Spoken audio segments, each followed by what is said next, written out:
दुसऱ्या वरानं रामाला वनवास मागितला. तापस वेश विशेष उदास 14 बरस रामू वनवासी. रघुकुल रीत सदा चली आई प्राण जाए पर बचन न जाए. जा राघवा जा, काय गोड वर्णने विधना तेरे लेख किसी के समझ न पाते हैं. जन जन के प्रिय राम लखन सिंह बन को जाते हैं. आमच्या देशातलं रामायण हे ज्याला गादीवर बसायचंय ना सकाळी त्याला संध्याकाळी माहिती होतं राघवा तुला 14 वर्षाचा वनवास आहे. एक राजा के राज दुलारे बन बन फिरते मारे मारे होनी होकर रहे करम गति काहे को टारे सबके कष्ट उठाने वाली कष्ट उठाते हैं. जन जन के प्रिय राम लखन सिंह बन को जाते हैं. 14 वर्षासाठी विश्वाचा मालक वनवासामध्ये जातो बघा. याला म्हणतात भिन्न विचार. बापा भावाचा विचार गादी माझ्या दादाला मिळाली पाहिजे. भरत म्हणतोय गादी माझ्या दादाला. आई म्हणते गादी माझ्या भरताला. भिन्न विचार झाला. हा भिन्न विचार नकोय. एका विचाराचे माता पुत्र पाहिजेत. माझ्याकडे बघा आपल्या देशामध्ये छत्रपती शिवरायांनी स्वराज्य निर्माण केलं. तानाजी येसाजी कोंडाजी मुरारबाजी सगळ्या समाजाची मावळी घेतली. तानाजी कोंडाणा हवाय, मुरारबाजी पुरंदर हवाय, येसाजी सज्जनगड हवाय. जातो की राज जातो की राज जातो की राज म्हणत पोरगा लढायचा. सगळ्या समाजाची पोरं होती. एक विचार होता. तुकोबारायांना कोण पाहिजे बघा. भिन्न विचाराची माता ऐकली तुम्ही. कैकेयी आणि भरत एका विचाराचे ऐका. आणि मग आता राजांनी स्वराज्य निर्माण केलं. एक एक पाऊल टाकत हर हर महादेव जय भवानी जय शिवाजी सह्याद्रीच्या कड्याकपरातून आवाज घुमला. महाराष्ट्र शिवाजी महाराज की जय जय भवानी जय शिवाजी घुमायला लागला. आदिलशाही पळाली, निजामशाही पळाली, कुतुबशाही पळाली, मुघलशाही पळाली. राजांच्या नावाचा वचक निर्माण झाला. अफजल खानाला फाडला, शाहिस्ते खानाला त्याची बोट कापले. जो जो आडवा येईल त्याला कापून टाकलं राजांनी. पण बघा राजावरती एक मोठं संकट आलं. सिद्धीज्वर नावाचं. 5 मिनिटाची कथा आहे. सगळ्या गेवरायकरांनी ऐका. पहिला दिवस माझा सफल होईल. एक विचाराचे माता पुत्र कळतील. ऐका रे. आणि मग आता राजावरती संकट आलं होतं. सिद्धीज्वर नावाचं. गड होता पन्हाळा, जिल्हा होता कोल्हापूर. ऐका वेढा पडला होता 42,000चा. गडावरती 1200 मावळे होते. गड सोडणं काळाची गरज होती. वेढा रात्रंदिवस होता. मैलावुंगा शिवाजी को असा पण करून तो सिद्धी बसला होता. बरोबर फाजल खान आला होता. सिद्धी मसूद त्याचा जावाई सुद्धा बरोबर होता. अशी मातब्बर सेना राजांना वेढा देऊन बसली होते. ऐका माझ्या दादांनो तरुणांनो. गडावरती 1200 मावळे होते. गड सोडणं काळाची गरज होती. पण आता गड सोडायचा कसा. वेढा रात्रंदिवस होता. तेवढ्यामध्ये राजांच्या बुद्धीनं कृष्ण महाराज प्लॅन केला की गडाहून 2 पालख्या काढायच्या. एका पालखीमध्ये राजे बसतील, एका पालखीमध्ये राजांसारखा एक पोरगा बसवायचा. 2 बाजूला 2 पालख्या पळून लावायच्या. एका पालखीमध्ये राजे धो पावसामुळे पुसाटीचा बुरुज ढासळलाय त्या बाजूने राजांना बाजीप्रभू घेऊन जाईल. विशाळगडावरती राजांना पोहोचत करायचं. एक पालखीमध्ये राजांसारखा एक पोरगा बसवायचा आणि त्याला त्या सिद्धीज्वरच्या श्यामेण्यात पाठवायचं. सगळा प्लॅन तयार झाला. आता फक्त एक पोरगा पाहिजे होता. राजांसारखी दाढी, राजांसारखं नाक, राजा एवढी उंची, राजांसारखा हुबेहूब दिसणारा असा एकच पोरगा होता गडावर. त्या पोराचं नाव शिवा काशीद होतं. नावी समाजाचा पोरगा होता. राजांच्या लक्षात पण आला. पण 2च वर्ष झालती त्याच्या लग्नाला. राजाला वाटलं याला जर मी पालखीमध्ये बसवलं आणि या पोराचं जर काही बरं वाईट झालं तर याच्या आईला काय सांगू, याच्या बायकोला काय सांगू. नातकरी गुरुजी राजे त्याला म्हटले नाही हो. 2-3 तासानं बातमी पोराच्या कानावर गेली आणि त्या पोरगा राजांच्या महलात आला. राजांना असा मुजरा केला. मुजरा करून राजांना म्हटलं राज मला तुमच्याकडे काहीतरी मागायचंय. राजा म्हटले काय पाहिजे राजा. देणार ना राज तुम्ही मागून तर बघ म्हटले. पोरगा म्हटलं राज तुमच्या डोक्यावर जो मुकुट आहे तो मुकुट माझ्या डोक्यावर घाला. तुमच्या अंगावरचे कपडे माझ्या अंगावर घाला, तुमची भवानी तलवार मला लावायला द्या, तुमचा शेला मला बांधायला द्या आणि तुमचं छत्रपती शिवाजी महाराज नाव मला लावायला द्या. मी बसतो राज या पालखीमध्ये, मी जातो राज सिद्धीच्या शामियान्यात, राज मी जातो. राजांच्या डोळ्याला अश्रूच्या धारा लागल्या. राजे म्हटले, अरे शिवा, मुकुट मिळेल, कपडे मिळतील, तलवार मिळेल, शेला पण मिळेल, पण हे घालून जिथं जायचं तिथनं परत नाही यायचं. हे शिवा, हे घालून जिथं जायचं तिथनं परत नाही यायचं. पोरगा म्हणत होता, राज मग त्याच्यासाठी तर मागतो ना, असा जर मेलो ना राज मी, तर शिवा नावी म्हणून मरल, पण तुमचे कपडे घालून मुकुट घालून जर मेलो तर छत्रपती शिवाजी राजा मेला म्हणून मरल. राज, राज द्या मुकुट मला. काय प्रेम होतं आमच्या देशात, हे कुठं गेलं आमचं हे प्रेम? का आमच्यात भांडण लागायला लागले? का रे? नका रे मायबाप, आपापसात भांडण खेळतो आपण, नका. माझे हात जोडून पाया पडून विनंती असेल गड्या, एकमेकासाठी लढू नका रे. एकच रक्त आहे रे आपलं सगळ्यांचं. आपण भांडत असतात का रे दादांनो? मी बिंबीच्या देठापासून रोज महाराष्ट्रभर कीर्तनात सांगतो रे दादांनो, आपापसात भांडू नका रे. एक शिवा नावी म्हणतोय, राज द्या मुकुट, राज द्या कपडे, राज द्या तलवार, राज द्या तुमचा शेला. मी बसतो राज या पालखीत. राजाने त्याला मुकुट बांधला, राजाने त्याला कपडे चढवले, तलवार लावली. हुबेहूब राजांसारखा पोरगा दिसायला लागला. दोन बाजूला दोन पालख्या निघाल्या. वेळ कमी आहे. वेळा 100 पावलावर, वेळा 50 पावलावर, वेळा 20 पावलावर, वेळा 10 पावलावर. हो, राजा पळाला, राजा पळाला, हुजूर दगा, अशी बातमी पसरली. मग हा कोण आहे? हा राजांच्या वेशातला दुसरा तिसरा कोणीतरी आहे. 3 तलवारी बाहेर पडल्या, ऐका गड्या, आणि 3 तलवारीनं शिवा नाव्याची कत्तल झाली. हे तुम्ही कुठं वाचलं नसेल, मी सांगतो ऐका. ऊसाच्या कांड्यासारखी त्याची हात तोडली रे, ऊसाच्या कांड्यासारखी त्याची पाय कापली, तलवारीच्या टोकानं त्याच्या पोटाचे 4 तुकडे केले, त्याचे डोळे सुद्धा बाजूला काढले. एवढा दुर्भाग्य मृत्यू इतिहासात कुणाच्या वाट्याला आला नाही. बारीक बारीक तुकडे करून एका गोणीमध्ये भरले, त्याची गाठ बांधली गड्या, आणि राजांना सप्रेम भेट पाठवली ती गोणी. ज्या दिवशी राजाने विशाळगडावरती गोणी सोडली, स्वतःच्या लेकराला आग्र्याला सोडलेला राजा कधी रडला नव्हता. पण माझ्या मित्राचे बारीक बारीक तुकडे झाले. हंबरडा फोडून महाराज रडत होते, शोक करत होते की काय या पोराचा गुन्हा, माझ्यासारखा दिसत होता एवढाच गुन्हा. काय सांगू याच्या आईला, काय सांगू याच्या बायकोला. बांधल्या तळ्याचा फुटला से पाट, ओघ 12 वाटा मुरडताती. महाराष्ट्राचा राजा रडत होता रे. कधीतरी बघा, दुसऱ्याच्या दुःखामध्ये रडून बघा. रडत होते राजे. प्रतापराव गुजराणी राजांचे डोळे पुसले, राजांना सावध केलं. त्या पोराची माती गडावर केली. आजही विशाळ गडावर शिवा नाव्याचा पुतळा असा उभा आहे. ऐका रे, त्याची माती गडावर केली, त्याचं गंगापूजन गडावर केलं, त्याचा दशक्रिया सगळे विधी गडावर केले राजांनी. त्याचे 20 दिवस गेले, 20 दिवस.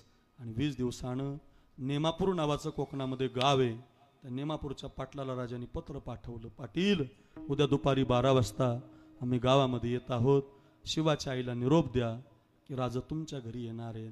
कोण? एक विचाराचे माता पुत्र आहेत. अरे ज्या विचाराची मुलगा आहे त्याच विचाराची आई, आई ज्या विचाराची त्याच विचाराचा मुलगा तुकोबरायांना पाहिजे. माझी आहे जातीचे मज भेटो कोणी, माझ्या विचाराचा मला हवाय, त्याच्यासाठी कीर्तन आहे. मग ऐका गड्या गेवराईकर, माझं घरी घेऊन जा, शिका एवढी कथा. एक विचाराची माता पुत्र कळतील तुम्हाला. पत्र पाठवलं नेमापूरच्या पाटलाला. पत्रामध्ये मजकूर वाचला, गाव वेशी सजवल्या गेल्या, राजा येणार आहेत, राजा येणार आहेत. सगळ्या गावाच्या समोर सडा समार्जन करण्यात आलं. राजांनी 10-5 मावळे घेतले. बातमी दुःखाची सांगायची होती. 10-5 मावळे घेऊन राजे निघाले. राजा येणार आहेत त्या दिवशीची बातमी आईला कळवली. आईनं मात्र घर सारून काढलं. आंब्याच्या पाण्याचं तोरण आपल्या वरच्या चौकटीला तिनं बांधलं. पुरणाची पोळीचा स्वयंपाक त्या शिवाच्या आईनं घरामध्ये तयार केला. काय माहिती हो तिला की ज्याच्यासाठी स्वयंपाक बनवते तो माझा पोरगा आता राहिला नाही. कोण सांगणार हो तिला. ठेवून इथली नऊवार साडी काढली रे, आपल्या सुनबाईला नेसायला दिली.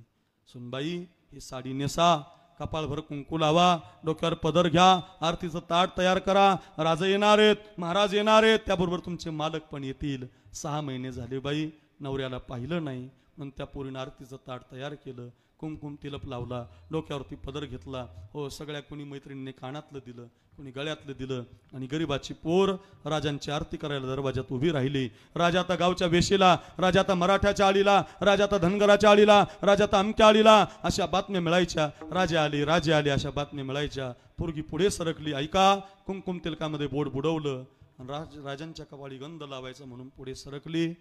तेवढ्या दरवाजातून आवाज आला, सुनबाई, ओ सुनबाई, तुम्ही नका वाळू राजांना. मागं पाहिलं तर आवाज माझ्या सासूच आहे, तिनं मला साडी दिली. सुनबाई, तुम्ही नका वाळू राजांना. दुसऱ्याच पोरीच्या हातात ताट दिलं. पाय आपटत पोरगी घरामध्ये निघून गेली. दुसऱ्याच पोरीने राजांना गंध लावला. राजे घरातल्या कांबळीवर येऊन बसले. गुळाचा खडा आणि पाण्याचा तांब्या हातामध्ये दिला. आणि राजाने पहिला प्रश्न त्या आईला विचारला, आई, का त्या मुलीला वाळू दिलं नाही? का तिला बाजूला काढलं? का एवढ्या लोकांमध्ये तिचा अपमान केला? वाळू द्यायचं की का तिला बाजूला केलं? तर ती आई म्हटली, राजा, ती शिवाची बायको आहे. चाललं असतं की मग वाळू द्यायचं की का एवढ्या पोरीमध्ये तिला बाजूला काढलं? वाळू द्यायचं की? आई म्हटली, राजा, ती शिवाची बायको आहे. वाळू द्यायचं की मग चाललं असतं की का तिचा अपमान केला? असं बराच वेळेला म्हटल्यावर ती आई म्हटली, राजा, एखाद्या विधवा बाईने तुमच्यासारख्या राजाची आरती करू नये. राजाच्या हातातला तांब्याच खाली पडला. बापरे, अजून मी सांगितलंच नाही आईला की तुमचा मुलगा माझ्यासाठी कामी आला, स्वराज्यासाठी कामी आला. कसं कळलं असेल या आईला? रडणारी आई म्हणत होती, राजा, जगाला फसवताल जानता राजे तुम्ही, एक आईला नाही फसू शकत. तुम्ही गावच्या वेशीला आलात, मला वाटलं माझा पोरगा तुमच्या मागं भाला घेऊन उभा आहे. तुम्ही मराठ्याच्या आडीला आलात, मला वाटलं माझा पोरगा तुमच्या मागं भाला घेऊन उभा आहे. तुम्ही धनगराच्या आडीला आलात, तरी माझा पोरगा दिसला नाही. राजा, तुम्ही आमच्या नाव्याच्या आडीला आलात, तरी माझा पोरगा दिसला नाही. त्याची बायको तुम्हाला गंध लावायला आली, तरी माझा पोरगा दिसला नाही. राजा, माझ्या पोराची एकच इच्छा होती, तुम्ही आमच्या झोपडीवर यावं, त्याच्या बायकोनं तुमची आरती करावी आणि मी तुम्हाला खायला पुरणाची पोळी करावी. आज पुरणपोळी तयार आहे, त्याची बायको आरतीचं ताट घेऊन तयार आहे. तुम्ही सुद्धा आमच्या दारात उभे आहात. माझा पोरगा जर जिवंत असताना राजा, तर कुठूनही तुमच्या आधी 1 तास हजर झाला असता, सगळ्या गावात नाचला असता राजा, आणि सगळ्या गावात नाचून म्हणलं असतं, आई, राजा आलंय ग राजा, आई आपल्या घरी राजा आलंय, आई राजा आलंय ग राजा, आई आपल्या घरी राजा आलंय, आई राजा आलंय ग राजा. सगळ्या गावात माझा पोरगा नाचला असता. ज्या अर्थी तुम्ही येताय, माझा पोरगा येत नाही, त्या अर्थी माझा पोरगा आता राहिला नाही. सगळं घर रडायला लागलं. बायकोनं हंबरडा फोडून रडायला सुरुवात केली. सोन्यानं चांदीनं भरलेली काही ताटं घरामध्ये आली. त्या आईनं सांगितलं, राजा नको मला हे सोनं, राजा नको तुमची ही चांदी मला. राजा म्हटले, असू द्या आई, तुमच्या पोरानं माझ्यासाठी प्राण दिला, असू द्या आई, एवढं ठेवा. नको आई, नको नको राजा, हे तुम्हाला घेऊन जा, हे तुमच्या स्वराज्यात कामी आणा, नको मला हे, नको मला हे. असं बराच वेळेला म्हटल्यावर राजा म्हटले, मग काय देऊ आई तुम्हाला? हे नको तर मग काय देऊ आई तुम्हाला? ऐका, एक विचाराचे माता पुत्र सांगतोय, घेऊन जा घरी. आई म्हटली, राजा मला एकच द्या. आत्तापर्यंत प्रत्येक बैल पोळ्याला, शिमग्याला, दिवाळीला, कोणत्या पण सणाला माझा पोरगा घरी यायचा, माझ्या आजची पुरणाची पोळी खायचा, बैला गाईला पुरणाची पोळी खाऊ घालायचा. मला आता पोरगा नाही राहिला, मला फक्त एकच द्या. इथून पुढं तुम्ही तेवढं माझ्या घरी येत जा, माझ्या आजची पुरणाची पोळी खात जा, माझ्या बैला गाईला तुम्हीच पुरणाची पोळी खाऊ घालत जा, याच्या पलीकडे मला काही नको. राजे रडायला लागले. राजा म्हटले, आई, जोपर्यंत राजाने असे डोळे पुसले, राजा म्हटले, आई, जोपर्यंत माझ्या हृदयात श्वास आहे तोपर्यंत तुमच्याच हातची पोळी खायला येईल. आईनं सुद्धा डोळे पुसले. आई म्हटली, मग राजा, तुम्ही जर माझ्या हातची पोळी खायला येणार असाल तर सांगून ठेवते राजा तुम्हाला, जो गेलाय तो छत्रपती शिवाजी राजा गेलाय, जो उरलाय तो माझा मुलगा शिवानावी उरलाय, जो उरलाय तो माझा मुलगा शिवानावी उरलाय. एवढी सुंदर कथा मी तुम्हाला का सांगितली? एकच अर्थ आहे त्याचा, आई ज्या विचाराची त्याच विचाराचा मुलगा, मुलगा ज्या विचाराचा त्याच विचाराची आई. मुलगा गेलाय तरी सुद्धा आई म्हणते, तुम्हीच आता माझा मुलगा आहात, माझी जातीची मज भेटू कोणी. हा विचार पाहिजे तुकोबरायांना, हा पाहिजे. हा महाराज, 10:30 वाजले, तुमची वेळ संपत आली, कधी वाजले आम्हाला कळालं नाही. लक्षात आलं महाराज, तुमच्या जातीचा पाहिजे, कळलं तुमच्या जातीचा असतो को जहारी अंतरा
गोड चाल लावली आवडे ज्या हरी, ज्याला स्वतःच्या जीवापेक्षा जास्त देव आवडतो.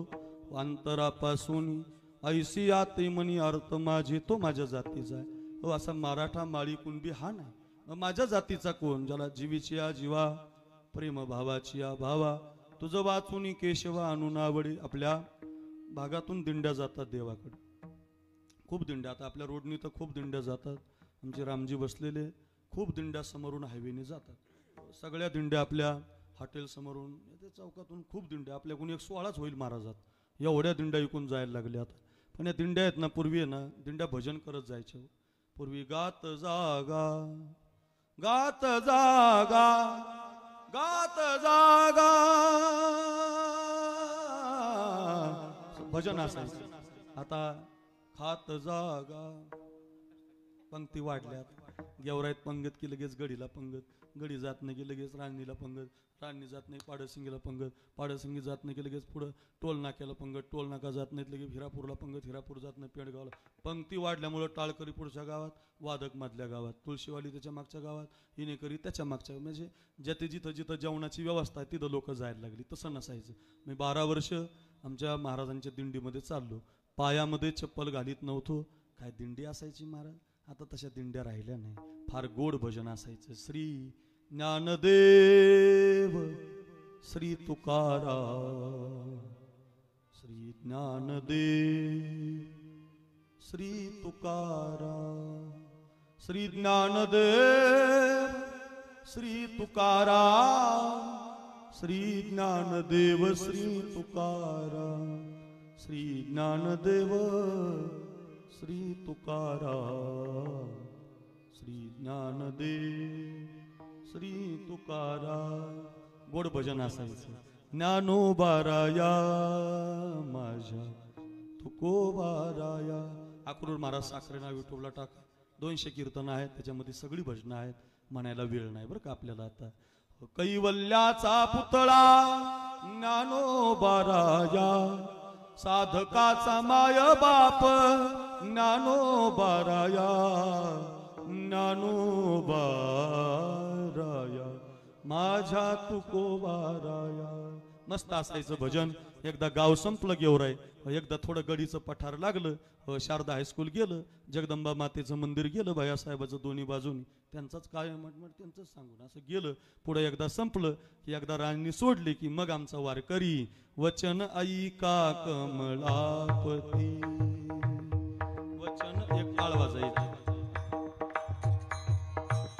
वचन ऐका कमलापती माझी रंकाची विनंती कर जोडितो कधी काळी बारीक कर जोडितो कधी काळी तुझ पहा तासामोरी तुझ पहा तासामोरी दृष्टी न फिरे माघारी माझे चित्त तुझे पाजा माझे चित्त तुझे पाजा एग एग विठाबाई माझे पंढरीचे आई भीमानी चंद्रभागा ओ तुझ्या चरणीच्या गंगा सुंदर ते ध्यान उभे विठेवरी सुंदर ते ध्यान उभे विठेवरी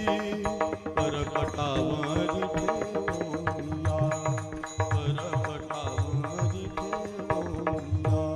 तुलसी हार गळा कास पीतांबर तुलसी हार गळा कास पीतांबर तुलसी हार गळा कास पीतांबर आवडी निरांतर हेची ध्या आवडी निरांतर हेची ध्या नको ब्रह्मज्ञान आत्मस्थिती भाव मी भक्त तू देव ऐसे करी दावी रूप मज गोपिकार मना दावी रूप मज गोपिकार मना उंचनीच काही नेने भगवंत तिष्ठे भाव भक्ती देखोनिया तिष्ठे भाव भक्ती देखोनिया तिष्ठे भाव भक्ती देखोनिया उठा सकळ जन उठिले नारायण आनंदले मुनिजन तिनी लोक करा जय जयकार वाद्यांचा गजर आ सहस्र दीपे दीपकैसी प्रकाशली प्रभा उजळल्या दश दिशा गगना आलीची शोभा उजळल्या दश दिशा गगना आलीची शोभा तुझी निराळी कोटी चंद्र प्रकाश कमल नयन हास्य वदन हास्य हाल कारे कृष्ण डोल कारे आ योगिया दुर्लभ तुम्या देखिला साजनी आ पाहता पाहता मनान पुरेल आता कुठे धावे मन चरण देखिलिया भाग गेला शिन गेला अवघा झाला से आनंद गातो वासुदेव मी ऐका चित्त ठाई ठेवून भावे का डोळे झाकून रात्र करू नका काळ करीत बैसलासे लेखागा राम राम स्मरा आधी जय जय वासुदेव हरी जय जय वासुदेव हरी आज अंबुया दीपा माझी एक पंढरपूर गाव धर्माचे नगर देखा विठू पाटील त्याचे नाव चला जाऊ तया ठाया काही भोजन मागाया विठोबाचा धर्म जागो त्याचे चरणी लक्ष जय जय पांडुरंग हरी जय जय पांडुरंग नाही ऐकिले हरी कीर्तन नाही केले पुराण श्रवण नाही वेद शास्त्र पठण गर्भी बहिरा झालो त्या गुणे बहिरा झालो या जगी आहा जगजोगी जगजोगी जागे जाग हो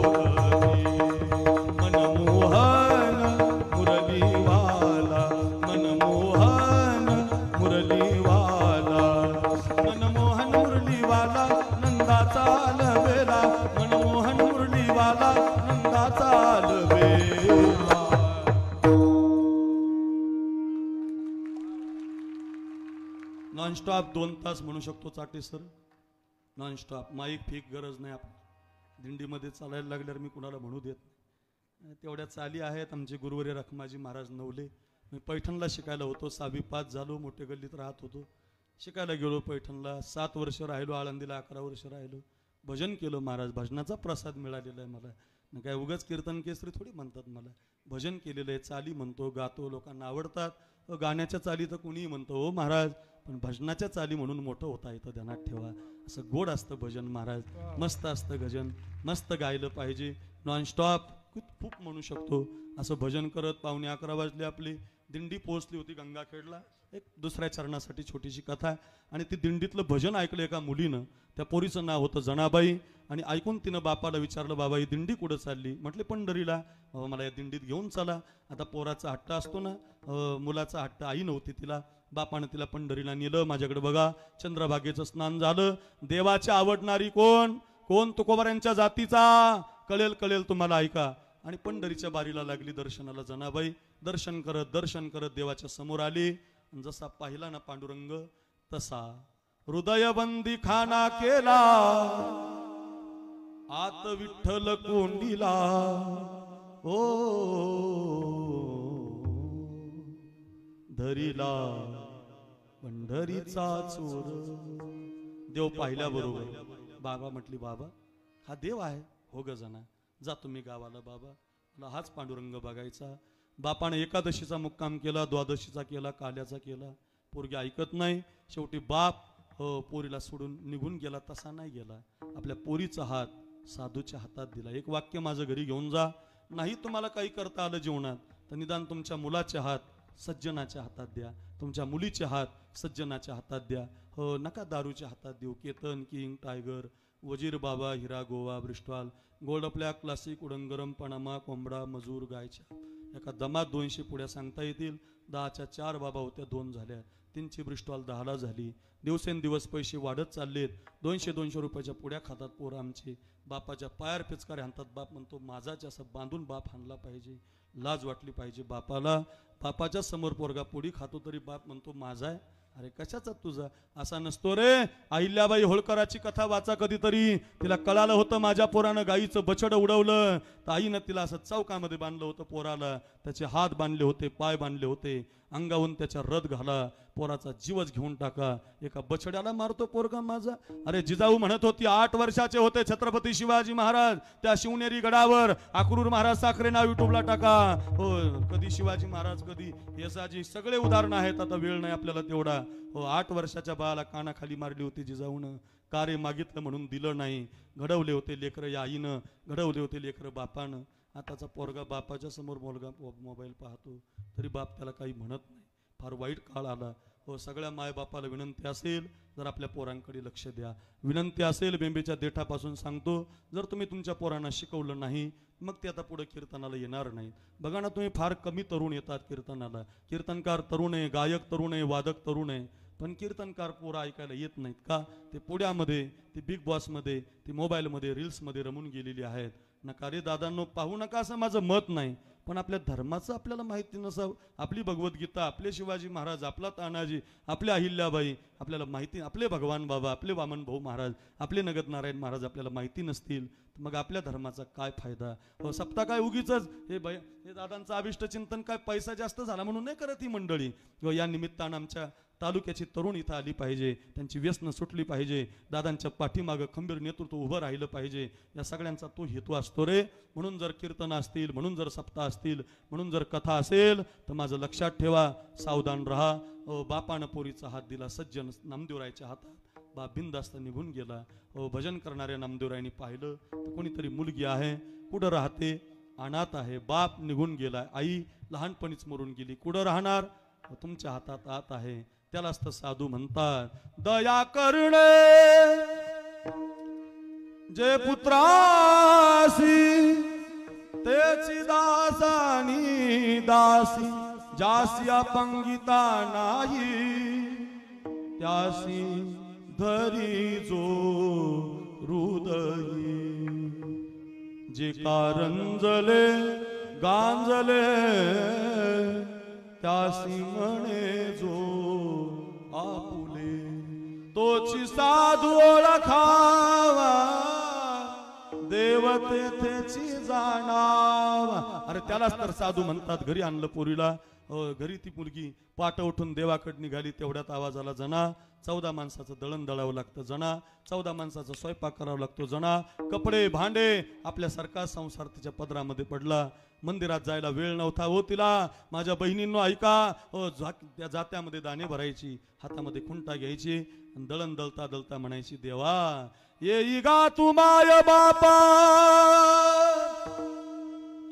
पंढरीच्या राया, तुझं विना शिन वाटे शिन झाली का. कधी तोडी रागात, कधी मारवा रागात, कधी मल्हार रागात, कधी वेगवेगळ्या छंदामध्ये देवाला आवाज द्यायची. एग एग विठाबाई माझे पंढरीचे आई. कधी वारकरी चालीत, कधी रागामध्ये माऊली महाराजांच्या सारख्या राग रागिण्यामध्ये, कधी बळीराम गुरुजी सारखं, कधी आतकरी गुरुजी सारखं, अशा वेगवेगळ्या तालासुरात आवाज द्यायची देवाला. ये रे देवा, ये रे देवा. झोपायला 12 वाजायची, उठायला 3 तासाची झोप मिळायची. जनाबाईच्या केसामध्ये वा झाल्या, पण देवाकडे जायला वेळ मिळाला नाही. आणि वा झाल्यामुळं विठ्ठलाला काळजी पडली. पांडुरंगाला आपल्या 11ला 5 मिनिटं राहिल्यामुळं, वेळ संपल्यामुळं पांडुरंगानं 2:30 वाजता वीट सोडली. 2:45ला रुक्मिणीच्या महलात आला. रुक्मिणीची भारीतली साडी नेसला, कपाळभर कुंकू लावलं, जनाबाईच्या झोपडीवर आला, चूल पेटवली, गरम पाणी तयार केलं, जनाबाईला स्नानगृहात आणलं, आपल्या हातानं तिच्या केसावर पाणी घातलं, सगळे केस धुवून काढले. आपल्या गेवराईला सहेली दुकानात 4 फण्या येतात, 10च्या 4 फण्या, त्याच्यातल्या 2 फण्या आणल्या, केसामध्ये फणी घालून फणीनं केसातल्या वा बाजूला केल्या, तरी अशा बारीक बारीक लिखा राहिल्या. फणीसुद्धा फेकून दिली. आणि विश्वाच्या मालकानं ऊ मारण्याची पद्धत आहे नाना. गेवराईला तीच आहे, बीडला तीच आहे, नाशिकला तीच आहे, मुंबईला तीच आहे, पुण्यात उद्या सकाळी कीर्तन तिथं तीच आहे, सगळीकडे कीर्तनं केलीत मी तीच आहे. देवानं ती फणी फेकून दिली. विश्वाच्या मालकानं अविनाश महाराज, सुग्रीव महाराज, सावधान, थोडा माईक पुढीच्या जवळ घ्या, माझ्याकडे बघा. हा उजवा अंगठा जनाबाईच्या केसात घातला. या अंगठ्याच्या नखाने एक ऊ बाजूला काढायचा, चांगला एकदा तिच्याकडे बघायचा. डाव्या हाताचा अंगठा असा तयार ठेवायचा. या नखावरची ऊ रागानं या नखावरती मांडायचा आणि रागानं तिला वाह मारून टाकायचा. कोण? साखरे महाराज नाही हो, हे सुग्रीव महाराज, अविनाश महाराज नाही. मग नखदंताची करोनी फणी नाहू गाली तो चक्रपाणी. नखदंताची करोनी फणी नाहू गाली तो चक्रपाणी. अग साजनी ग घाला ग वेणी. विश्वाचा मालक तिची वेणी फणी करतो, वा मारतो, तिला दळू लागतो. ओव्या गाऊन स्वरात दाशी जनीच्या घरात दळण दळिले सख्या श्री हरी आळ चोरीचा माझ्यावरी. देव तिला दळू लागतो, देव तिला भांडे धुवू लागतो. का? झाड लोट करी जनी केर भरी चक्रपाणी. का? आवडे जा हरी अंतरापासून. तिला जीवापेक्षा जास्त देव आवडलाय. जनाबाई काय, कानोपात्रा काय, मीराबाई काय, कोणी पण घ्या, सगळ्या संतांच्या कथा सांगता येतील. देवाला जीवापेक्षा कोण आवडतंय? हे संत जीवापेक्षा जास्त. मायबाप विषय तो त्यांचा झाला नारायण. नावडे जन धन माता पिता एवढा देव आवडला. आवडे जा हरी अंतरापासून ऐसिया ते मनी अर्थ माझे. असा भेटला पाहिजे. असा जर भेटला नाही तर तया लागे जीव होतो कासावीस. भेटला तर सुफला हा जन्म होईल. आणि ज्या दिवशी भिळेल तुका म्हणे तोची सुदीन सोहळा. विठोबा रखुमाये